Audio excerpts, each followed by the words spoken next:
Welcome to the Great Detectives of Old Time Radio. From Boise, Idaho, this is your host, Adam Graham. If you have a comment, email it to me, box13@greatdetectives.net. Follow us on Twitter at Radio Detectives and check us out on Instagram, instagram.com/Great Detectives. If you're enjoying the podcast, please follow us using your favorite podcast software. I do want to encourage you to check out my book, Slime Incorporated. It was my first ever mystery novel, and it was a story of dirty politics and murder set against the backdrop of the Idaho gubernatorial election. And we had some great nods in there to classic detective stories, but it is a modern story. And you can find this as a paperback, an ebook, or as an audiobook through audible.com or the Apple Store. That's Slime Incorporated. But now let's go ahead and get into this week's episode of Mr. Chameleon. The original air date, June the 1st, 1949, and the title is The Case of the Murdered Gold Digger. Next, Mr. Chameleon and the Case of the Murdered Gold Digger.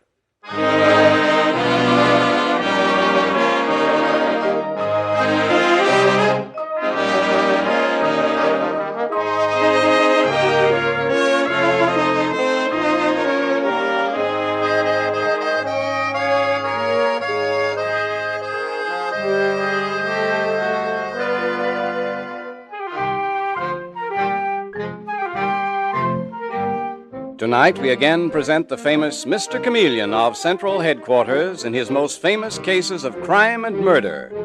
Brought to you by the makers of genuine Bayer aspirin. Mr. Chameleon, as you all know, is the famous and dreaded detective of Central Police Headquarters who frequently uses a disguise or impersonation to confuse the criminals he is tracking down. In tonight's case, he appears in a particularly interesting disguise, which the audience will at all times recognize. Tonight, we give you Mr. Chameleon in The Case of the Murdered Gold Digger.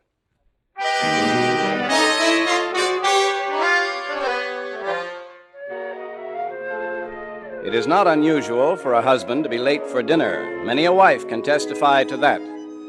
But tonight, in the living room of the Cook home, Susan Cook seems abnormally tense and agitated as she confronts her husband, Herbert, who has just come in the front door. For heaven's sake, Herbert, where have you been? This getting home late for dinner is getting to be a habit. I'm sorry, Susan. I had extra work at the office. Well, that's interesting. I called your office about an hour ago. I was told you left for the day, about 4 in the afternoon. I did. I had to meet a man outside. I'm trying to put through a big deal. Over cocktails, no doubt. I only hope it was a man. Now look here, Susan. I won't have any more of this. I won't have it. Aren't you a little too excited, Herbert, over nothing, so you say? I'm not as excited as you are. Why? Look at you. Your hands shaking. You're pale as a ghost. Really, Susan. Oh, who's that just at the dinner hour? Open the door and see. Oh, Herbert, what on earth is wrong with you? Open the door. Yes? Are you Mr. Herbert Cook? Yes, that's right. Mr. Cook, I'm Chameleon of Central Police Headquarters. This is Detective Sergeant Dave Arnold. Chameleon? You mean Chameleon, the famous detective? Oh, no. What do you want? I'm Mrs. Cook. I demand to know what you want. If you'll both come with me, I'll show you, Mrs. Cook. A girl's body's been found in the bushes near the entrance to your driveway. A girl's body? Is this a joke? Hardly, Mr. Cook. The girl is dead. Stabbed to death. I want you to look at her. But, Mr. Chameleon, Now, look, folks, I'd do what Mr. Chameleon says if I were you. Oh, of course, of course. Come along, Susan. This is horrible, but it has nothing to do with us. The body was seen by a passerby about half an hour ago. The police were notified, and I came up immediately. I'm surprised neither of you noticed the police car. My wife was getting dinner. I happened to come in the back way. The girl was killed about 6 o'clock. She was stabbed several times in the heart. Oh. Here she is. Mr. Cook? Mrs. Cook? You know this girl? Oh, no. No, Mr. Chameleon, I never saw her in my life. Mrs. Cook, I want the truth. This is murder. My wife is telling you the truth. I never saw this girl either, never. Well, as you can see, she's young. In a flashy way, rather attractive. Somehow that always makes murder seem more horrible. Well, Mr. Chameleon, you might be wasting your sympathy on this girl. I might, but she was killed, and it happens to be my job to find the killer. All right, Mr. and Mrs. Cook, you may go back to your house now. I'll be in touch with you later. But why? We told you we didn't know her. Since her body was found here near your driveway, there might be some development which would necessitate my calling on you both again. Good night. Good night. Come along, Susan, dear. There's nothing to worry about. Of course there isn't, Herbert. Of course there's nothing to worry about. For two unworried people, Dave, they seem pretty much upset. Well, after all, Mr. Chameleon, it is kind of a shock for them to find a dead girl lying near their front door. Even a dead girl that they claim they don't know. I'll tell you something else, Dave. For two people who didn't know her, both Mr. and Mrs. Cook were dangerously close to hysteria.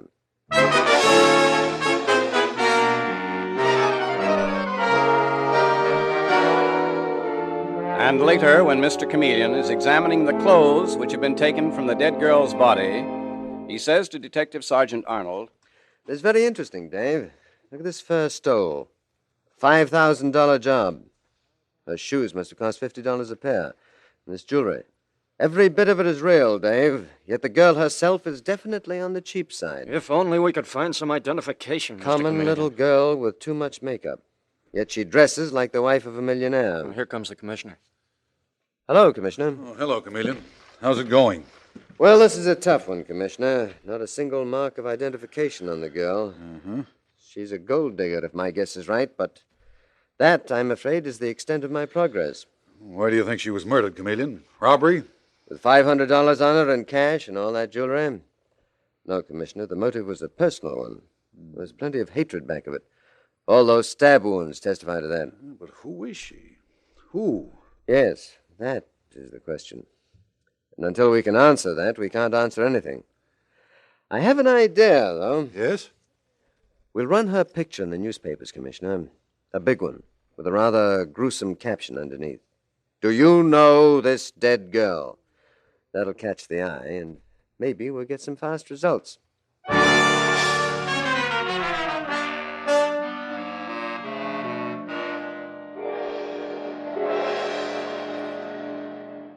Dave, I don't understand it. 24 hours since that girl's picture appeared in the papers, not a peep out of anyone.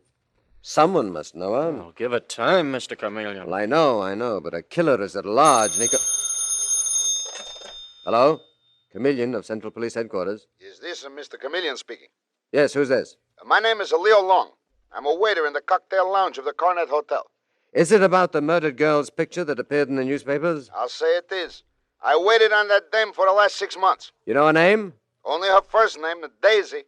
But I can tell you plenty about her. Come down to Central Headquarters immediately, Mr. Long. Ask for Mr. Chameleon's office. Okay?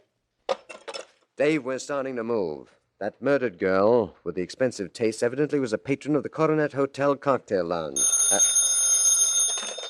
Hello? Hello, Mr. Chameleon. It's Captain Boyd of the 9th Precinct. How are you, Boyd? You got something for me? Looks like it, yeah.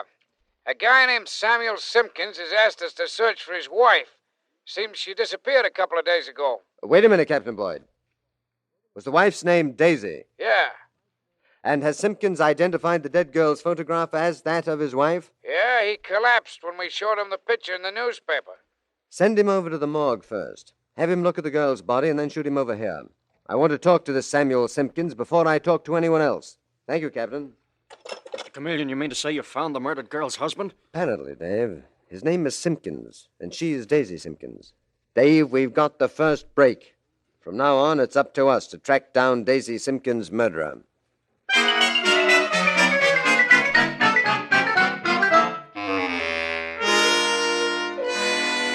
And a little later at Central Police Headquarters, Mr. Chameleon eyes the figure of the distraught, nervous man sitting before him, and he says, Mr. Simpkins, your wife was found murdered in the driveway of a house occupied by a couple named Cook.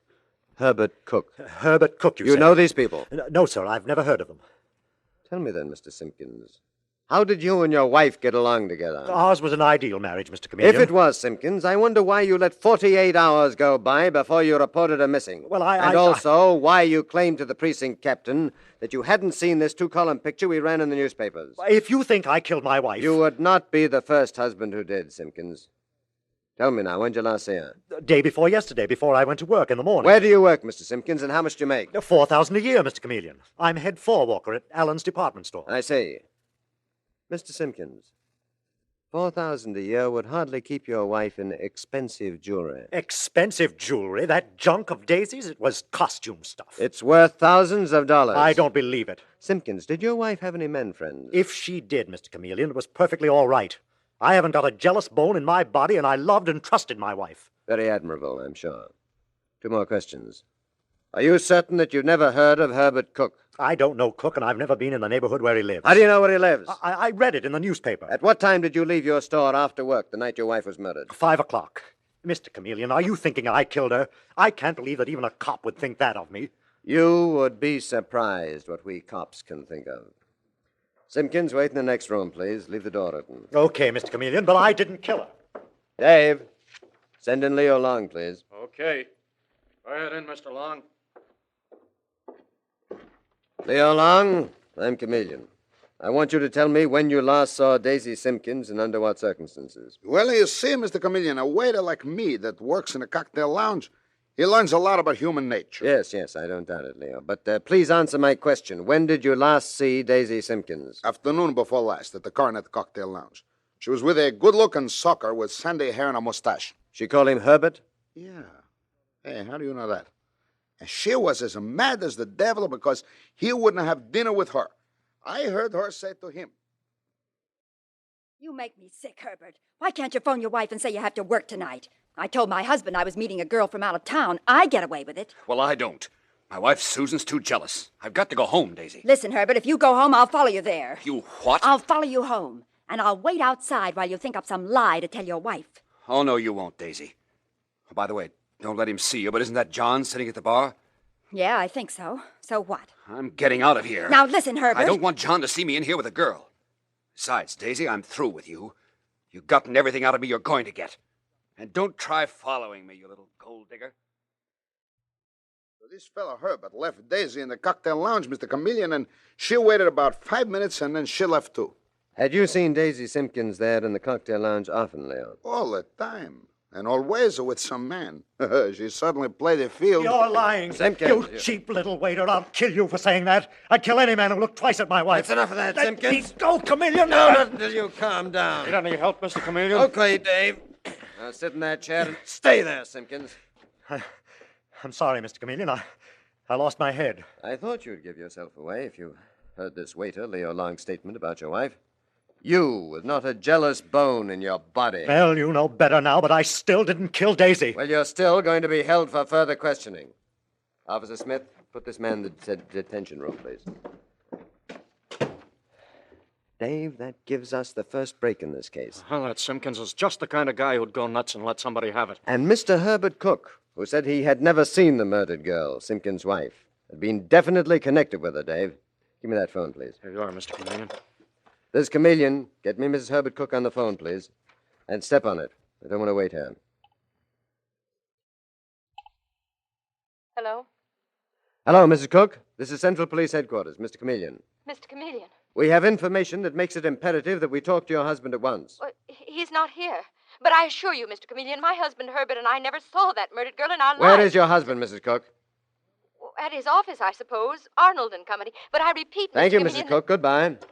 What's the idea, Mr. Chameleon? We know where Herbert Cook works. Why did you phone his wife? She is already phoning Herbert of my call, Dave. And if either Cook or his wife try to make a break, we'll nail them. So they didn't know Daisy Simpkins. Come along, Dave.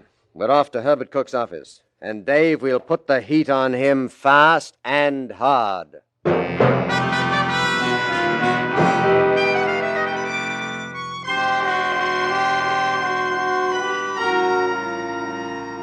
Mr. Chameleon and the Gold Digger murder case continues in just a moment. Next time you want relief from an ordinary headache, neuritic, or neuralgic pain, remember that one thing you can take with complete confidence is genuine Bayer aspirin. You can take it confident of amazingly fast relief, for Bayer aspirin is actually ready to go to work in 2 seconds. And you can take it confident of really dependable relief, for no other pain reliever can match its record of use by millions of normal people without ill effect. Don't ever forget this unmatched record. It's important, because it means you can take Bayer aspirin sure in the knowledge that it will bring you the gentle relief that's important to your health. So don't experiment with drugs that have not been proved by years of successful use. For the two most important kinds of relief, fast relief and dependable relief, do as millions do. Be sure with Bayer aspirin. When you buy, ask for it by its full name, Bayer aspirin, not just for aspirin alone. Get the 100-tablet bottle, and you get Bayer aspirin tablets for less than a penny apiece.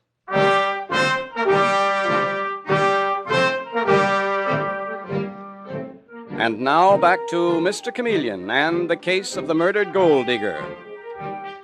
The stabbing of the cheap little gold digger, Daisy Simpkins, wife of Samuel Simpkins, an intensely jealous man, is still unsolved. But Chameleon has just learned that the last man with whom Daisy was seen alive was Herbert Cook, on whose lawn the body was found and who protested to Chameleon he had never seen the girl before. Chameleon is now standing outside Cook's office with Detective Sergeant Dave Arnold, ready to pounce, and he is saying, Watch it, Dave. I hear Herbert Cook's voice from the next room. He's on the phone. Let's try to hear this. Move up to the door. Okay, Mr. Chameleon. Susan, stop shrieking. I'll handle Chameleon. You say he wouldn't tell you what information he had. All right, let him suspect. And listen, Susan, stop talking over the phone. Somebody may be listening in. You know where to meet me. Goodbye. I hope that we're not disturbing you, Mr. Cook. Mr. Chameleon, I didn't hear you come in. How long have you been here? Long enough, Cook, to hear you telling your wife that you'd handle me. You misunderstood what I was saying. No more than I misunderstood. You're saying that you did not recognize Daisy Simpkins when I showed you her body beside the driveway of your house. I didn't know that dead girl. You not only knew her, Cook, but the last person she was seen alive with was you. Now stop lying. I'll give you the choice of telling the truth, or you'll find yourself in jail with a murder charge against you. Believe it or not, Mr. Chameleon, I couldn't identify Daisy's body. Blind that evening? My wife was there. I couldn't let her know about Daisy. The only thing I could do was deny knowing who she was. I see, Cook. You mean that your wife was jealous? Intensely jealous. Mm-hmm. So after Daisy had followed you home, you killed her, pulled her body under that bush, went into the house, and I didn't kill her. Why should I kill her? To keep her from tipping your wife off to your affair with her. A perfect motive. But not a perfect murder. I can't help it if that little gold digger followed me home. I can't help it if I've got a jealous wife. If that is your story, Cook, it will hold in court like a soup strainer holds water. I swear I didn't kill Daisy Simpkins. Herbert, what's happening here? Oh, John, these are detectives. They're accusing me of murder. Your name is John what? I'm Chameleon of Central Headquarters. Well, my name is John Anderson. I'm Herbert Cook's immediate superior in this office, Mr. Chameleon. Well, Herbert, this must be serious. If first-degree murder is serious, you're quite right. You say your first name is John. Mr. Anderson, it seems that you fit into the picture. Me? But how? Can you take me to your office? I have several questions I don't want to ask you in Herbert Cook's prison. Don't tell him anything, John. I think it best for me to talk to Mr. Chameleon, Herbert. Now, Mr. Chameleon, I'll take you to my office. Thank you, Mr. Anderson. Dave, you stay here with Cook. Don't let him get away. You're telling me, Mr. Chameleon. Here's my office. Has this got something to do with the murder of that girl? It has. Mr. Anderson, on the day of Daisy Simpkins' death, did you see her with Herbert Cook in the Coronet Cocktail Lounge? What makes you think I did? A waiter named Leo Long overheard Herbert Cook mention a man named John. I see. Mr. Chameleon, Herbert is a nice chap. I can't Answer my believe... question, please. Did you see them there that day? Yes. I felt dreadful about it, particularly since Susan saw them, too. Susan Cook? Herbert Cook's wife saw him there with Daisy Simpkins in that cocktail lounge? As I'm afraid so. She was there at a table in the corner. When Herbert came in, she got up and left. Herbert didn't notice her, but I did. Oh, why does a man like Herbert get mixed up with a little gold digger like that Daisy? Mr. Anderson, tell me, do you ever see the Cook socially? Oh, yes, quite often. I dined with them last week. Poor Herbert, he's in debt, too. He's been borrowing against his salary for weeks. Susan, it seems, needed an expensive operation. Poor Herbert. Poor Herbert may be a murderer. Mr. Chameleon. One more thing, Mr. Anderson. Have you ever seen this very unusual bracelet? I could hardly forget that bracelet. As I told you, I dined with the Cooks last week. It was Susan's birthday. That bracelet was Herbert's gift to his wife. Why do you ask? It was found beside the body of the murdered girl on the Cook's front lawn. Oh, This is a shock to me. I can't conceive Susan Cook as a murderess. I know she was jealous of Herbert, but a murderess... No, it must be Herbert, Mr. Chameleon. And for a girl like Daisy Simpkins... Thank you, Mr. Anderson. Would you mind showing me back to Herbert Cook's office? Why, certainly. Here you are, Mr. Chameleon. Thank you. Good day. Good day. Dave, take Herbert Cook to headquarters and hold him, and then meet me at his home. Herbert, I'm on my way to see your wife. I know John Anderson has lied to you about me. I know he has.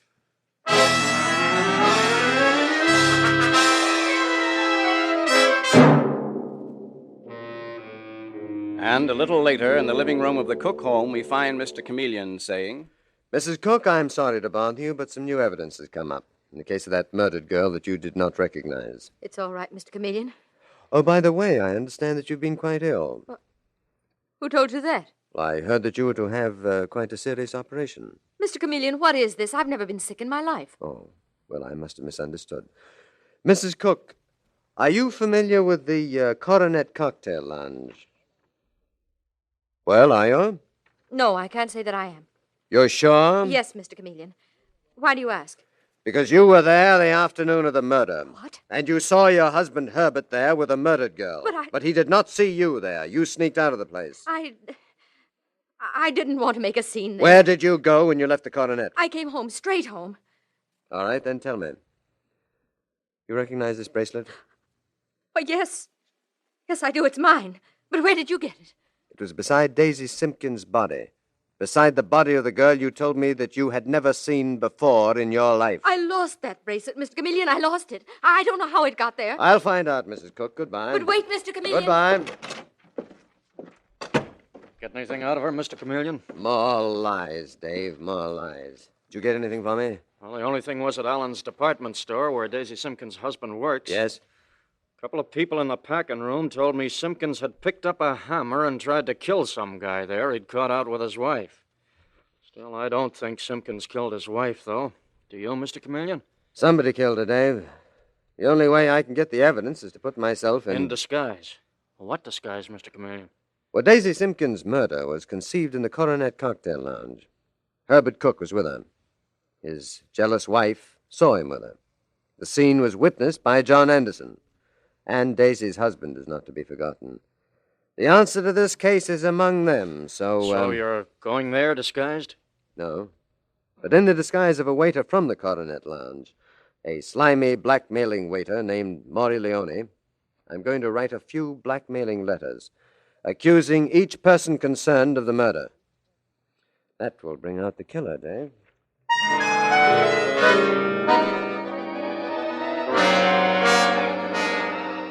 And now, 24 hours later, in the furnished room, such as a waiter might occupy, we find Mr. Chameleon waiting tensely, disguised as a waiter from the Coronet Cocktail Lounge, with Detective Sergeant Dave Arnold. And Mr. Chameleon is saying, Something's got to happen soon, Dave. Each letter I send out, signed a waiter from the Coronet Cocktail Lounge, was a direct threat to that person's safety. I gave them this phone number. I said to call first. But, Mr. Chameleon, when they do call... Here we go, Dave. This is it. Hello? Yes, this is the waiter at the Coronet Cocktail Lounge. Yeah, I sent that letter. I want $300. Tonight will be fine. Yeah, here in my room. You have the address? 10 o'clock sharp. Remember, I want $300 in cash. You better knock on the door 3 times so I know it's you. That does it, Dave. Did you recognize the voice, Mr. Chameleon? No, it was as heavily disguised as mine. Now we have work to do. I want all of those people shadowed, every one of them trailed during the entire evening, right up to 10 o'clock.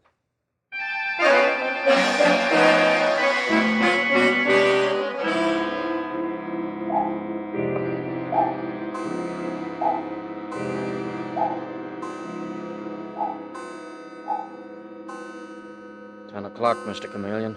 Yes, Dave. Daisy Simpkins' murderer should soon arrive to meet me, disguised as a waiter in the Coronet Cocktail Lounge.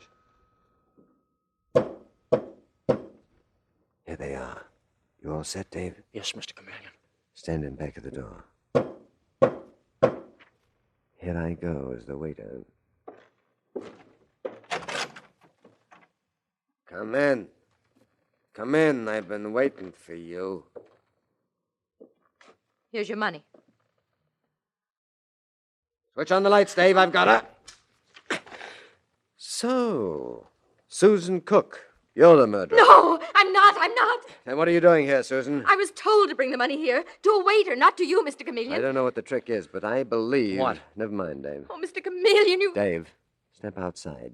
Hide under the stairs. The real murderer will be here in seconds. He'll be here to kill Susan and pin the murder on the blackmailing waiter. Now, quick, Dave. Right, Mr. Chameleon. I've got my gun ready. Good. Mr. Chameleon, then you believe me? Easy, Susan. I hear somebody opening the front door. All right, stand Don't pull any... And keep him up, my friend. Now, straight ahead to that door. Here's your man, Mr. Chameleon. Almost got me, too. Well, John Anderson, at last, the murder of Daisy Simpkins, the gold digger, is solved. I came because this woman, Susan Cook, told me she was paying blackmail to a waiter to save her husband. I was afraid for her. That's a horrible lie, Mr. Chameleon. He gave me the money and told me to bring it here. It was the only way to save my husband. Shut up, you... Never mind, John Anderson. I've got you. But I had no reason to kill Daisy Simpkins. I got you, Anderson, when you lied about Susan's bracelet, the one we found next to Daisy's body. You knew that Herbert Cook had taken that bracelet and given it to Daisy Simpkins. I thought it was lost. No, it wasn't, Susan. And in that way, Anderson, you tried to throw suspicion off yourself. You, Anderson, bought Daisy Simpkins those expensive clothes. You were the one who drew advance salary from your employers, not Herbert Cook. And the $300 you gave Susan to bring here tonight were marked bills. Bills you pilfered from the office safe. I marked them myself this afternoon. All right, I killed her. She bled me white. She took every dollar I had. And she threw me over for Herbert Cook. I hated her. I hated him, too. I left her body in Herbert's driveway. I hoped he'd be convicted. Strange how some women can poison everything they touch. I imagine once, John Anderson, you were quite a decent man. But I arrest you now for murder. Daisy Simpkins destroyed you just as thoroughly and completely as you destroyed her.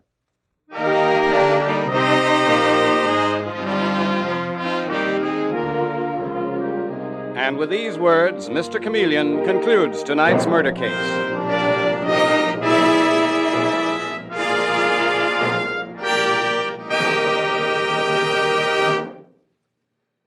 When you have a social or business engagement, don't let an ordinary headache upset it. Remember, Bayer aspirin will bring you relief and quickly. Millions know how fast Bayer aspirin works. If you've never tried it, a simple test will show you how quickly a Bayer aspirin tablet is ready to go to work. This test reveals what happens in your stomach when you take Bayer aspirin. All you do is drop the tablet in a glass of water and time its disintegrating speed.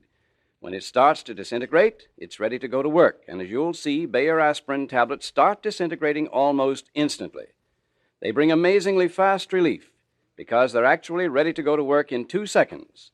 When you buy, ask for genuine Bayer aspirin, not just for aspirin alone. Get the 100-tablet bottle and you get Bayer aspirin tablets for less than a penny apiece.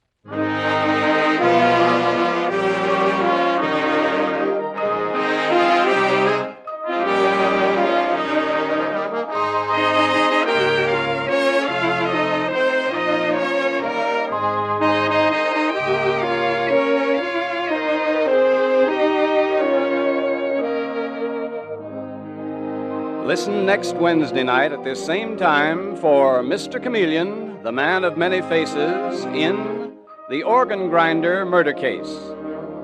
Mr. Chameleon is played by Karl Swenson and written by Marie Baumer and Frank Hummert from the original story by Frank and Ann Hummert. Music directed by Victor Arden. Your announcer is Howard Claney.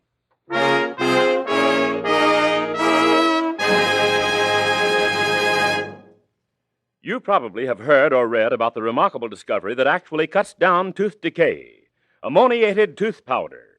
Today, Dr. Lyon's, America's favorite tooth powder, is available in this ammoniated form. Based on a formula developed by University of Illinois scientists, It destroys bacteria Lactobacillus acidophilus, which cause cavities. Thus, it not only cuts down tooth decay, but pain, worry, and expense as well. So, to reduce tooth decay, to have sounder, healthier, handsomer teeth, use ammoniated Dr. Lyons tooth powder. Both regular Dr. Lyons tooth powder and new ammoniated Dr. Lyons are at all drug and toilet goods counters.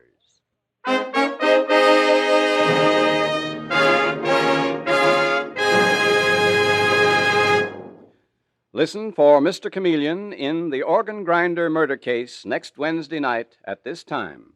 This is CBS, the Columbia Broadcasting System.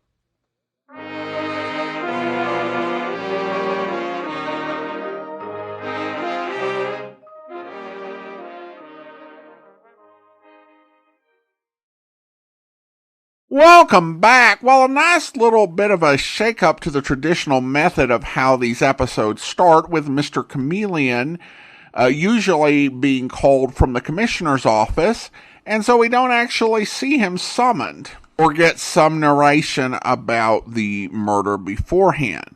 As for the story itself, I'm trying to imagine the director's instruction on this one. I imagine him saying, now, we usually tell you to dial up your performances to 11. We want you to do that in this one, but to keep going past that until you just can't anymore. The performances are so extreme, the lies are so ridiculous from the word go, because we don't have anyone being at all relatively calm throughout this. I did have a good idea who did it, because this is something they do on this series, where no one we meet in the first half of the show did it, and it's someone who's introduced out of nowhere after the commercial. In this case, it was a bit obvious because it's hard to imagine any of the people we meet in the first half as having the presence of mind to actually commit a murder. I mean, you didn't notice the police showing up at your house to process a crime scene because you were cooking. I mean, she must have had some of those Hummer radio soap operas on and turned all the way up. That would also explain the mood she was in. Although the husband coming up the back way without the police stopping him is kind of a foul on the police. Well, now we turn to listener comments and feedback. And as promised, we have an email from Carissa, who just became one of our Patreon supporters. And I'm going to go ahead and read it. She addresses Johnny Dollar and also Mr. Chameleon, so we'll just address both points on this episode. She writes, Dear Adam, thank you for your hard work on the Great Detectives podcast. I came across the podcast a few years ago, but until recently, I only listened to it on road trips. Finding it on Spotify helped. I just became a Patreon supporter. Well, thank you so much, Carissa. She says, regarding the end of the Johnny Dollar serial era, I can imagine contemporary listeners preferring the single 30-minute episodes. I really enjoy the serials, but if I had to listen to them at a set time each day over the course of the week, I would probably feel otherwise. Well, thanks for the observation. It's interesting that we had that other email we read earlier where a gentleman actually talked about his first experience listening to radio was running home each day to listen to Johnny Dollar. But of course, he was under 18 at the point, which I think is kind of the point and goes to what you are getting at. When the golden age of radio began, most ongoing programs were serialized. Either that or they were 15-minute standalones. And it crossed genres. You had a lot of mystery series that were serialized. The Airmail mystery is an example where we have most of that intact, but there were actually two other series with Irene Delroy that we don't have. There are also a lot of orphan episodes of Charlie Chan that were serialized in the 1930s that just don't fit together with anything. And then you had drama series like Green Valley Line, where it was told every day or it was told 3 times a week. And by the time you get into the 1940s, the serialized radio programs tended just to be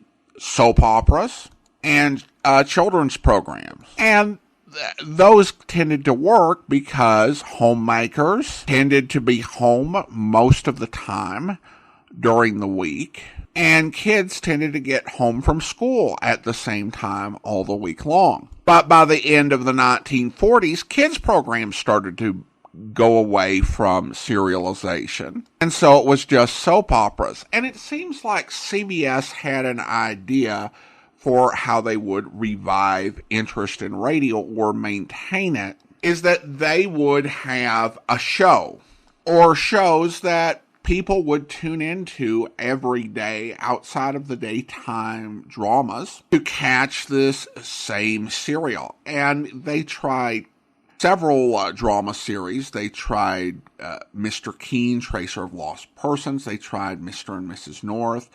They looked into serializing Life with Luigi. And other networks had the idea. NBC did The Great Gildersleeve. ABC did a series with Gerald Moore, the Mike Malloy series, which was serialized. And I think Johnny Dollar was the most successful of the serializations, but it couldn't change listeners' overall preferences. At least not in the way that would get them to not only tune into Johnny Dollar, but to keep their dial tuned at CBS and continue to listen to CBS radio. Now, I don't know if folks in 1956 who were regular listeners to the serial would have welcomed the news of a move to a single Sunday episode, but there were probably many listeners who started listening to it on Sunday who had not been listening to the serial era because it just did not work with their lifestyle. Then she writes, one thought about Mr. Chameleon. To me, the biggest suspension of disbelief is that all these people are tricked by him.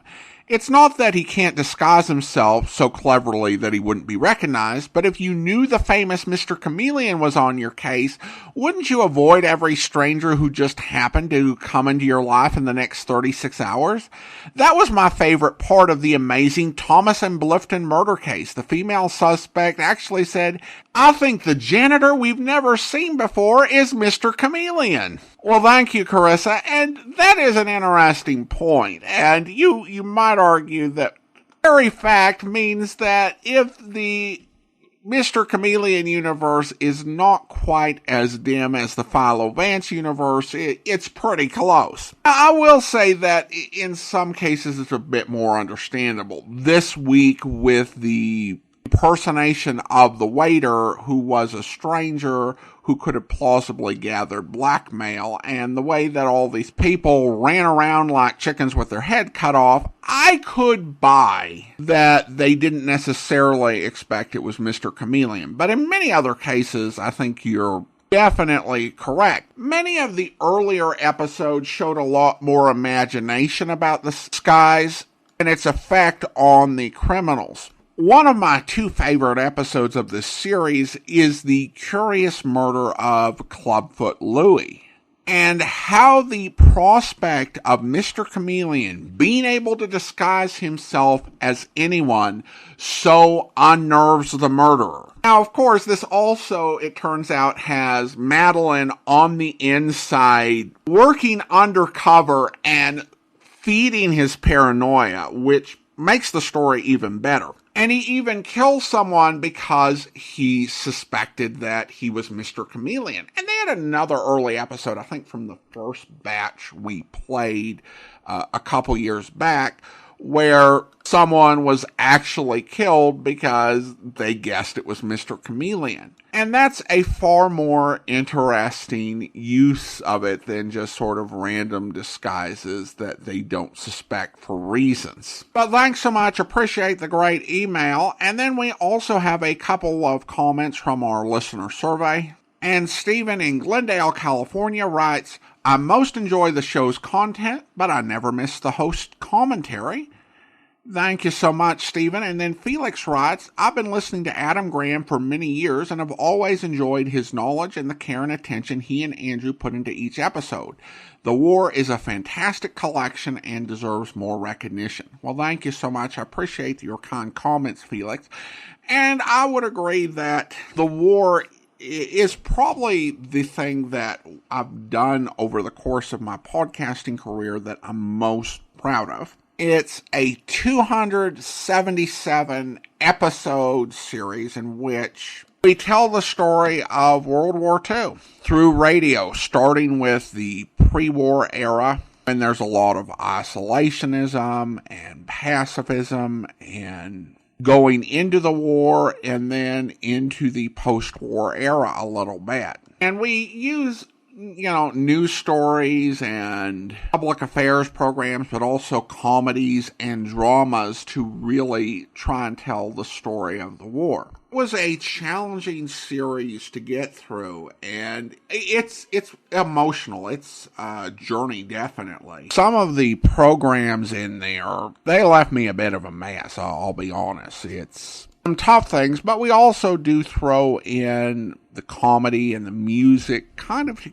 keep it on an even keel and to present as much of a full portrait as we can over the course of the series. And one thing that I really was gratified about, I was looking at a stat report a couple years back on the war, and I saw the second largest country for listeners to that podcast was Japan. So we've kind of helped to provide that perspective and maybe a bit of a history as to how things were viewed in the U.S. at the time. I would love to find ways to promote it, but it's a challenge right now to find, the time to get our current projects promoted. I am hopeful. One thing I've been doing on the YouTube channel is compilations, and mostly I've been doing this from the early seasons of the Great Detectives of Old Time Radio, but hopefully I'll get the opportunity to take some of the war series into new compilation videos and make those available for folks to listen to, and hopefully they get into the series. But I appreciate your kind comments. Thank you so much. Now it's time to thank our Patreon supporter of the day. And I want to go ahead and thank Shauna. Shauna has been one of our Patreon supporters since June of 2019. Currently supporting the podcast at the Detective Sergeant level of $7.14 or more per month. Thank you so much for your support, Shauna, and that will do it for today. We will be back next Thursday with another episode of Mr. Chameleon, but join us back here tomorrow for yours truly, Johnny Dollar, where... Anything strange about Mrs. Markham when you delivered either one of these checks? But no. Before I left Hartford, I looked up her insurance records. Her premiums are always paid right on the button. Mrs. Markham doesn't have a business office or a business manager handling her affairs. The checks are always personal checks on her personal account. Now, can you explain why someone like that might forget a third endowment policy? Why, no. Well, there is a third endowment policy. It matured this month. I have the check with me for $50,000. Well, yes, but this business of forgetting... Floyd Markham called Hartford and spoke to the head of the endowment division. He explained that Mrs. Markham was ill and didn't know whether or not a third policy existed. He said he was checking for her. Uh-huh. Now, you say you've known Mrs. Markham over a period of 20 years. Well, is she the kind of person who'd forget $50,000? Oh, no one forgets $50,000. Did you notice that both of those checks were deposited in the Markham's joint account? I hope you'll be with us then. In the meantime, do send your comments to box13@greatdetectives.net. Follow us on Twitter at Radio Detectives and check us out on Instagram, instagram.com/Great Detectives. From Boise, Idaho, this is your host, Adam Graham, signing off.